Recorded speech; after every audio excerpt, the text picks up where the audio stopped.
Goeiemôre aan almal. Ek is Estel Houtzelden en ek het besluit om vanoggend sommer so 'n videoetjie uit die vuis te maak met een van my heel eerste gedigte wat ek geskryf het. En ek gaan so vinnig 'n stukkie vooraf sê oor hoe ek begin skryf het. My man is nou 10 jaar terug oorlede aan kanker, nou Junie die 13de, en een van ons groot liefdes van ons stokperdjies was om sommer so na 'n koffieshop te stop en stil te staan, 'n koppie tee te drink, en dan kyk ons na al die mooi handgemaak, want ek is baie lief vir skepende goed. En ek onthou die een dag het ek so vir my man gesê, ja, ek sal drama so graag, ek wens so ek kan 2 woorde agter mekaar skryf.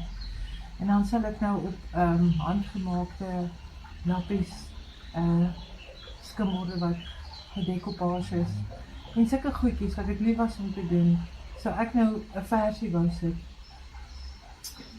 Maar nietemin, Junie 2014, na my man oorlede is, was ek maar deur 'n moeilike tyd. Ek het 'n besige werk, ek was reeds gisterand op beroep, so vandag is ek 'n bietjie af, en het reën heerlik lieflik hier in Hermanus.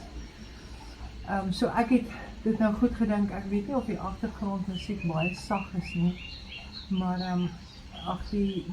dit is nou die reën, maar gewoonlik het ek altyd op my groot skerm lekker rustige musiek aan as ek in die huis instap. So gisterand was dit nou hierso na 11 gewees.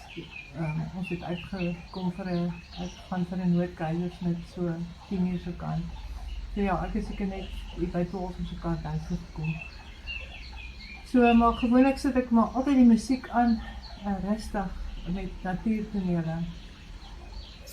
Okay, so die Desember, nadat my man in Junie oorlede is, staan ek so reeds, het ons in die hemel en aarde gewoon in die Stadel. En ek staan toe so by my ooplank kombuis, en ek sê, Here, gee my weer iets skepends om te doen. Nou, van my ander stokperdjies was, ek was baie lief vir tuin maak, ek het baie stories daaroor, en ek het ook vir onder andere die Beihotel in Kampsbaai gebak. Ek het, was baie 'n groot liefde van my, was kinderkunskoeke, en ja, ek het selfs begin werk aan 'n resepteboek tot in Kampsbaai gebly het oor skepende klein koekies en happies. Maar ek het toe besluit om het nie te doen nie, want ek dink, joh, is die goed regtig gesond. So dis nou maar my redenasie daarvan. Okay, toe staan ek nou by so en dink, en ek sê, Here, gee my weer iets skepends om te doen, want alles wat ek gedoen het ek en my man saam gedoen en gedeel. So dit was nie meer vir my aantrekkingskrag nie. En ek sê toe so in dieselfde sin, Here, maar ek weet, as jy my kom sien, sal dit van moontlik wees om te kan skryf. En net daarna, kort daarna, omtrent nadat ek gebid het ek begin skryf. Ek het net die woorde gekry. En hierdie was een van my eerste skrywers. Ek het altyd so geluister as ek die sirene hoor van 'n ambulans, en dan het ek so stil geraak, en dan dink ek so, wie se mense is dit, en dan het ek soms so net 'n skietgebedjie gedoen. Nou ja, ek het so gestaan, uit my kamer in die badkamer geloop, en ek het so by die bad se rand, ek was besig om my badwater te tap, en toe hoor ek die sirene, en onmiddellik toe kry ek hierdie woorde. En ek wil dit graag met julle vandag deel. Dit is nou 'n langer, ouer gedig, maar sy naam is Tussen Hemel en Aarde, en ek wil dit graag sommer net so uit die vuis vir julle voorlees. Tussen hemel en aarde. Vroegmiddag in Hermanus Pietersfontein. Hier hoor jy mos lankal meer, geen trein. Dis mos Desember maand. Meeste hier met vakansie van vroeg tot laat aan. Net dis kan die hemel en aarde, daar waar die ewigheid nie van waarde. Rustig geniet ek die Sondag, sommer net so asof ek mag. Die stilte word weer barstig verbreek, so asof die vyand iemand alweer verneem, met die aggressiewe, belemmerende gloei van sirene en 'n dansende lig wat gloei. Iemand bloei. Ek hoor nog een haastig verbyraas en skokkend staan ek half verdwaas. Ek stuur 'n skietgebied op. Sommer so, daarna bo, Dan wonder ek daaroor, sal ek bid, waarvoor, gryp in neer, doen 'n wonderwerk, maak nie saak van watter kerk. Wat is belangrik? Stop die bloed, so met 'n angstig gespoed, las die bene aan mekaar, laat die hart bedaar, of is dit meer belangrik, dat ons sal regryk, die liggaam, die woning, tydelik tent, vlees, ja, laat dit tydelik dan genees. 'n lig, is dit, of is dit nie die hemelse gewink, of was dit 'n gedagte aan 'n laaste gerinkink, tussen hemel en aarde, wat is nou van waarde? Maar Heer, asseblief, red daardie wese, wat het geen goddelike lese. Wees genadig, spreek vry, laat hy nog 'n rukkie bly, om vryheid te verkry.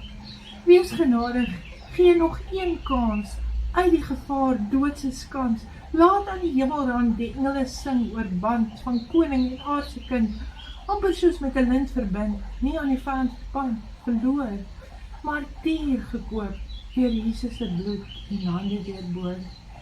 Dankie Heer, vir nog 'n kans, 'n lewe gered, uit die doodse skans, die hemel die weg, kom en maak reg.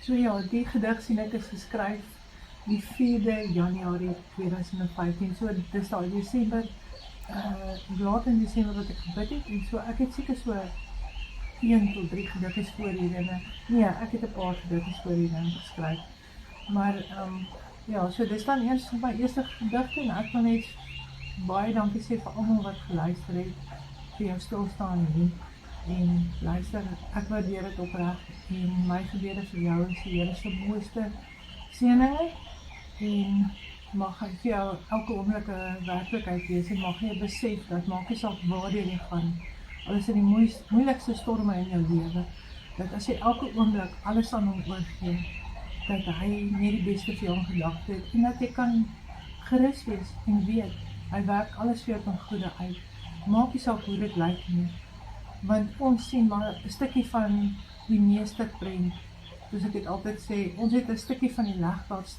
een stukkie van die legkaart in ons hand, of 'n paar stukkies, en dit lyk nie mooi nie, maar hy, ons hemelse Vader, hou die reeds voltooide meesterstuk in sy hand, en hy kan sien hoe mooi die prentjie is. En daarmee groet ek julle, en sê weer eens baie dankie, en seënde dagie.